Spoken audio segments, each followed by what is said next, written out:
সোমবার জামাত শিবিরের কর্মসূচিতে বাধা দেওয়ার প্রতিবাদে আজ রাজধানীতে বিক্ষোভ মিছিল করেছে ইসলামী ছাত্র শিবির।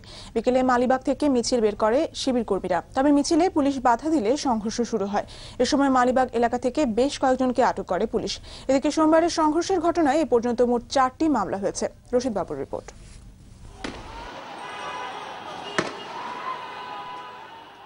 সোমবার রাজধানীতে জামাতের মিছিলে পুলিশের বাধা ও সংঘর্ষের প্রতিবাদে মঙ্গলবার মালিবাগে মিছিল করে ইসলামী ছাত্র শিবির। মিছিলটি মালিবাগ থেকে রামপুরের দিকে যাওয়ার পথে পুলিশি বাধার মুখে পড়ে।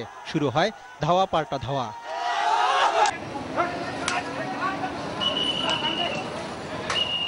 বিক্ষোভকারীদের ছত্রভঙ্গ করতে পুলিশ বেশ কয়েক রাউন্ড টিয়ার সেল নিক্ষেপ করে। জবাবে পুলিশকে ইটপাটকেল ছোড়ে শিবির কর্মীরা। আতঙ্ক ছড়িয়ে পড়ে পুরো এলাকায়। মুহূর্তে যান চলাচল বন্ধ হয়ে যায়। এ সময় ঘটনাস্থল থেকে পুলিশ বেশ কয়েকজনকে আটক করে। চারদিক থেকে অতর্কিত আমাদের উপর হামলা চালায়, গাড়িগুলো তখন আমরা ওদের প্রতিরোধ করি এবং আমরা এটা ওদেরকে প্রতিহত করি যাতে যানবাহনের ক্ষতি না হয়। নিক্ষেপ হয়েছে, সরকারের গুলি হয়েছে, কত রাউন্ড এখন বলা যাবে না, তবে হয়েছে।